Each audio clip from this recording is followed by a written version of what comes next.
저희가 식사를 마치신 후에는 이렇게 숭늉을 해서 커피 대신 드시곤 했는데, 지금은 이제 이 숭늉의 자리에 이제 커피가 대신하는 경우가 이제 많이 있게 됩니다. 그래도 이제 한정식 집에 가면은 숭늉을 나중에 이렇게 주는 데를 가시곤 하는데, 어떤 이제 두 스님이 대화를 나누고 있었습니다. 그러자 이제 어느 한 스님이 상대편인 스님에게 숭늉 그릇을, 이건지 모르겠는데 숭늉 그릇을 들고 그 다른 스님의 얼굴에 갖다 대면서, 이게 숭늉 그릇이 아니라고도 하지 말고 그다음에 숭늉 그릇이라고도 하지 말고 이거를 한마디로 뭐라고 할 건지 한번 말해봐, 뭐 이렇게 이제 얘기를 한 겁니다. 이게 이제 선문답인 거잖아요.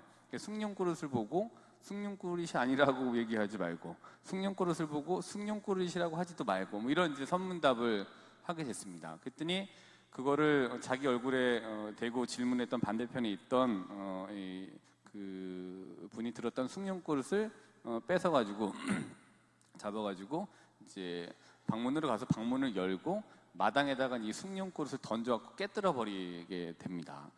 저는 이제 이 이야기를 읽고, 아 진짜 그렇구나, 이거겠구나라는 생각을 하게 됐습니다.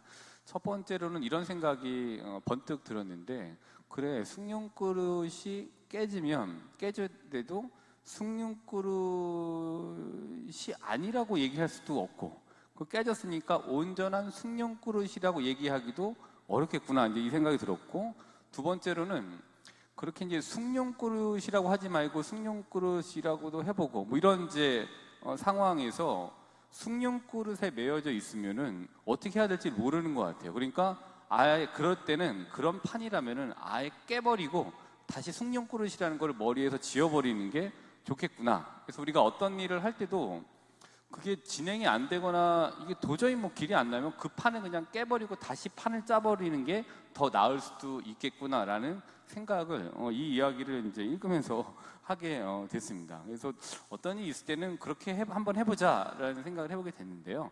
왜냐하면 우리는 다, 저도 그렇고 신자분들도 그렇고 공부한 만큼 또 깨달은 만큼의 감옥에서 살고 있습니다. 다 생각의 감옥이라고 하죠. 누구나 다 생각의 감옥이 있습니다. 어떤 분은 감옥의 크기가 크고, 어떤 분은 정말 감옥의 크기가 독방만큼 옹졸한 생각의 감옥에 쌓여서 살기도 합니다. 우리가 이제 이거를 그 프레임이라고 얘기를 하기도 하고, 어떤 경우에는 패러다임, 뭐 이렇게 이야기를 하기도 합니다.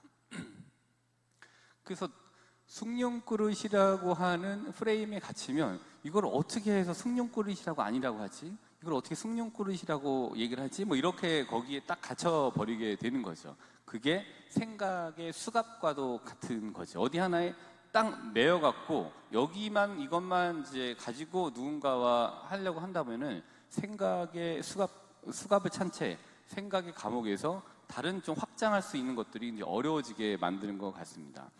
그래서 제일 대화하기가 어려운 사람이, 다들 이렇게 얘기하잖아요. 책 한 권 읽고 바득바득 우기는 사람은 참 이기기가 어렵다. 그래서 어떤 주제가 있으면 적어도 한 대여섯 권 정도는 읽고, 이 사람은 이런 생각을 가지고 있구나, 여기에 대해서. 이 사람은 이런 관점을 보고 있구나 라는 이제 관점들을 보고 이야기하고 내 관점을 만들어내야 되는데, 한 권 읽고 우기기 시작하면은 다른 게 들어갈 게 안 되죠. 즉, 책 한 권에 봤던 그 표어나 거기 있는 문구들이 내 생각하는데 감옥처럼 만들게 돼서 생각의 자유로움은 이제 과는 좀 멀게 되는 거죠. 그래서 이런 경우에 보면은 이거 한번 볼까요? 지금 이제 이거 이제 찾다가 이게 생각이 나서 영화를 다시 보고 이 장면을 자꾸 쳤는데, 이미지를 찾아보니까 있더라고요. 영화 내부자들인데요. 요즘에 오리지널판인데 다시 나와갖고 다시 한번 봤는데, 여기서는 이 회장이 이런 얘기를 합니다. 서로 구린 놈끼리 같이 가야지 냄새를 풍겨도 괜찮지 않겠나? 이런 얘기를 합니다. 그렇죠. 예. 구린 놈들끼리는 구린 놈들이 모이게 돼 있는 것 같습니다. 그래야 구린 일을 해도 별로 그렇게 서로 죄책감이 없고 서로 더 많은 거를 챙길 수 있게 되는 거죠. 구린 놈들은 구린 놈들끼리 모여서 구린 생각의 감옥에서 구린 생각을 해갖고 그걸 이제 실행에 옮기게 되겠죠. 근데 만약에 권력을 잡으면 그건 더 어렵게 되는 것 같아요. 권력자나 아니면 힘이 있거나 돈이 있거나 막 이런 사람들이 생각의 확장성이나 개방성을 가지고 하면 모르겠는데, 그렇지 않고 자기들끼리 더 구린 일을 하겠다. 그렇다는 게 아닙니다. 그분들이.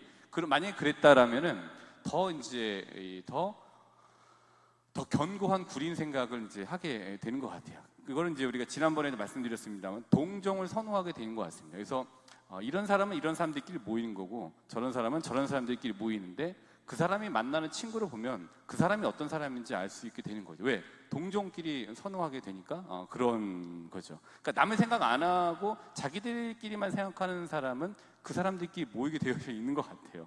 근데 이렇게 하다 보면은 생각의 감옥에 더 까지게 되는데, 동종끼리, 그러니까 별로 부도덕한 동종끼리 만나게 되면은, 아니면 또 도덕적인 아니면은 어떤 비슷한 육끼리 만나게 되면은 본인들끼리 동정선호라는 말 자체가 응집되어져 있다는 말인 것 같아요. 본인끼리 딱 똘똘 뭉치게 되고, 근데 이거는 일종의 어느 정도의 폐쇄성을 가지고 있는 것 같아요. 우리끼리만 한번 해보자, 이런 이 멤버십이 이제 형성이 되고.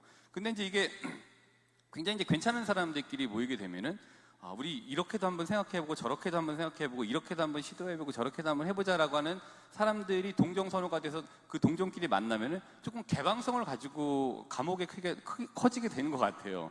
그리고 이 생각이 있으니까 좀 확장성도 가지고 있는 것 같습니다. 근데 제일 좋은 거는 응집된 확장성이 굉장히 좀 건전하면 너무 좋은데, 구린 놈들끼리 만나면 구린 놈들끼리 응집이 되고, 더 구린 놈들끼리 폐쇄적이 되는 거고, 개방적인 건 없게 되고, 자기들끼리 또 이제 이 멤버십이 자기들끼리 굉장히 폐쇄적인 확장성을 가지고 구린 생각을 하고 구린 행동을 하게 되겠죠. 이런 생각 한번 해보게 됐습니다. 그리고 이건 이제 피그미 카멜레온이라는 애완동물이라고 하네요. 마다가스카르에서 굉장히 보물 중에 보물이라고 이렇게 얘기하는 피그미 카멜레온이라고 하는 이 애완동물로 키우는 사람들이 있다고 하는데, 이제 이게 한 2cm에서 한 3cm 정도 된대요. 저는 본 적은 없습니다. 근데 자료를 이렇게 읽어봤더니, 그리고 이게 평생 살아가는 그 본인의 활동 구역이 1평방미터 정도밖에 되지 않는다고 얘기를 합니다. 그러니까 여기에서 세상은 더 넓고 나갈 수 있는 공간은 많지만 본인의 영역에서만 이렇게 살아가게 되는 거죠. 좀 더 넓은 영역에서 살아갈 수 있음에도 불구하고 이제 그 정도에 살아가게 되는 거죠. 그러니까 동종끼리 만나고 아니면은 자기들끼리 그 폐쇄적인 응집을 하는 이들에게는 생각의 감옥이 굉장히 좁게 되는 거죠. 여기 안 나가게 되죠. 거기 수갑이 딱 채워져 있기 때문에 어렵게 되는 것 같습니다. 근데 그렇다면 이제 무엇이 필요한가? 뒷부분에 말씀드립니다만은 역지사지라고 하는 이제 공감 능력이 좀 필요한 것 같습니다. 그래서 이거를 가지고 온 이유는 이제 그렇잖아요. 저도 보행자이기도 하고 동시에 운전을 하는 운전자이기도 한데, 가끔 운전을 하다 보면은 보행자일 때를 까먹고 늦게 걸어가면 운전자 입장에서 운전해야 되는데 왜 빨리 안 걸어가느라고 되게 보행자가 미워 보일 때가 있어요. 근데 반대로 보행자가 되면 또 운전자 입장을 생각 못 해갖고 좀 섰다가 기다렸다가 하면 되지 왜 이렇게 급하게 먼저 가는 거야? 라고 하면서 운전자 입장을 까먹게 돼요. 그러니까 보행자일 때는 보행자라고 하는 생각의 감옥에 딱 갇혀갖고 수갑이 채워져갖고 보행자만 생각하고, 운전자가 됐을 때는 보행자 입장은 생각 안 하고 운전자라고 하는 생각의 감옥에 갇혀서 수갑을 채워갖고 딱 그것만 이제 생각을 하게 되는 거죠. 그래서 이제 이런 좀 역지사지의 공감 능력이 앞서 말씀드린 폐쇄적이고 이런 이제 동정선호를 조금 상쇄시킬 수 있는, 그래서 생각의 감옥에 우리가 갇혀 사는데 그 감옥의 크기를 조금 확장할 수 있는 거는 입장을 바꿔서 생각해보면 공감 능력에 있는 것이 아닌가라는 생각을 좀 하게 됐습니다. 지난주에 이제 회의를 저희가 했는데 건의사항이 올라왔어요. 근데 건의사항이 참 재미있는데, 공지사항 때 말씀드릴까 하다 말씀드리는데, 건의사항이 뭐냐 하면은 제가 공지사항 할 때 제발 다리 좀 꼬지 마세요라는 게 이제 건의사항으로 올라왔어요. 그래서 이제 이걸 어떻게 말씀드려야 되나 이런 생각이 이제 들었는데, 말씀드릴 필요가 없다. 내가 내 생각을 하면 되는구나. 그래서 저는 입장을 바꿔놓고 제가 이야기할 때 누가 앞에서 그렇게 다리를 꼬고 이렇게 있으면은 그렇게 썩 유쾌하지는 않을 것 같다는 생각을 저는 했습니다. 그래서 주교님이 말씀하실 때 다리 꼬지 말자. 그다음에 다른 신부님들이 이렇게 강의하거나 앞에서 얘기할 때 다리 꼬지 말자. 왜냐하면 우리나라는 아직까지 다리 꼬고 뭐 이렇게 하는 게 예의의 범주 안에 아직 크게 들어가 있는 것 같아요. 그러니까 그런 말씀하신 것 같아서. 그리고 본당에서 어떤 어른들이 말씀하실 때 다리 꼬고 앉지 말자.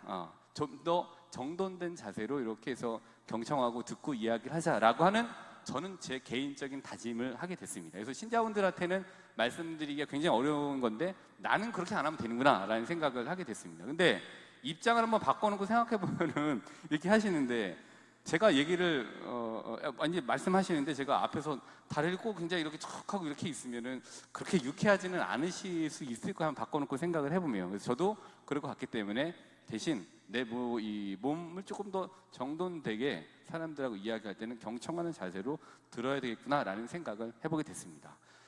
건의사항이 올라와서 그냥 저의 다짐을 말씀드렸을 뿐입니다. 예, 마음껏 다리 꼬셔도 됩니다. 지금도 다리 꼬고 편안하게 들으십시오. 예, 계속 들으시면 됩니다. 자, 여기 입장 바꿔서 이제 생각을 해보는 거였고, 이제 역지사항 이제 공감 능력을 보게 되고, 이거는 이제 마태복음 14장 3절부터 12절인데요. 9시 때 말씀을 안 드렸는데 세례자 요한의 죽음에 대한 장면을 나온 겁니다. 이제 여기에 보면은 저는 이제 이렇게 봤어요. 그냥 동종끼리 모인 거예요. 여기 권력이 이제 붙어 있는 사람들, 그래서 헤로데에게 뭐 잘 보이기 위한 사람들이 있을 거고, 아니면 비슷하게 이렇게 구린 사람들이 모였을 수도 있고, 뭐 어쨌든 그래요. 근데 구리다고 생각할 수밖에 없는 게 그 아내가 어떤 얘기를 했냐면은 헤로디아가 어떤 얘기를 했냐면은 세례자 요한의 목을 가져다 달라고 했어요. 그래서 이 딸이 너무 예쁘게 춤을 추고 하니까 내가 왕국의 절반이라도 주고 모든 얘기를 하면 줄 테니까 얘기해라라고 하는 맹세와 약속을 했어요. 근데 이제 아내가 이제 그럼 나 세례자 요한의 목을 가져다 달라라고 해서 고민했지만 세례자 요한의 목을 가져다 줍니다. 그러니까 같은 비슷한 사람들끼리 모여 있는 집단이라고 저는 이렇게 좀 봤습니다. 그래서 권력에 좀 기대서 한 자리 하고자 하는 동정끼리 모인 것 같고, 그러니까 동정끼리 있으니까 뭐 그런 생각의 감옥에 있을 수 있었던 것 같고, 그런 맹사 약속에 대해서 뭐 감히 뭐 이렇게 여기에 대해서 뭐라고 얘기할 수는 없었죠. 그래서 결국에는 생명을 본인이 이제 거두게 됩니다. 본인 입장에서는 약속의 이행이 있지만 생명을 이제 거두게 돼요. 근데 우리가 생명에 대한 입장에서는 최대한 보수적이어야 되는 것 같아요. 그런 생각이 듭니다. 왜냐하면 생명을 한번 건너가면 돌이킬 수 없기 때문에 최대한 보수적이어야 되는 입장이 되어야 되는 게 맞는 것 같은데 굉장히 고집스러운 불의한 행동을 실행에 옮기죠. 그러니까 본인의 생각의 감옥에 딱 갇혀버리게 됩니다. 많은 유대인들이 여기 이제 성경을 이제 이렇게 읽다 보면은 안식일이라고 하는 생각의 감옥에 갇혀서 그게 안식일에 뭔가를 하면 안 된다라는 거기에 수갑이 채워져서 좋은 일이고 뭐고 간에 일단 하게 되면은 뭐라고 이제 하는 모습들을 보게 됩니다. 그러니까 거기에 딱 생각의 감옥에 갇히고 수갑이 채워지면은 다른 여지를 볼 수 없게 되죠. 그런 입장에서 그런 맥락에서 보면은 우리가 조금은 역지사지로 한번 저 사람 입장은 어떨까라고 하는 공감 능력을 발휘해 보는 것도 굉장히 이제 필요하겠다라는 생각을 합니다. 그래서 오늘의 복음은 마태복음 13장 24절부터 43절의 말씀입니다. 밀과 가라지에 대한 부분이죠. 우리 생각의 감옥에 갇히면은 그 감옥 안에 이 생각의 가라지들이 많이 쌓이게 됩니다. 그러면은 그 생각의 가라지들이 더 빡빡한 생각의 감옥을 만들게 되는 것 같습니다. 그래서 조금 더 섞여서 의견을 나누고 수용하는 과정이 좀 이루어진다면 숭늉 그릇이 깨지게 되고요. 감옥의 문이 좀 열려서 조금 더 큰 감옥으로의 이전, 확장을 좀 우리가 생각해 볼 수 있게 되는 것 같습니다. 네. 그러게 이런 이야기는 좀 말씀드렸는데요. 이번 한 주간 나 역시도 좀 생각의 감옥에 고집스럽게 묶여있는 부분이 있지는 않았는지 한번 돌아보시면서 역지사지라는 공감 능력을 조금 더 발휘해 보심으로 생각의 감옥에서 조금은 자유로워지실 수 있는 여지를 가지시는 한 주간이 되시기를 지향하시면서 오늘 미사를 봉헌하도록 합시다.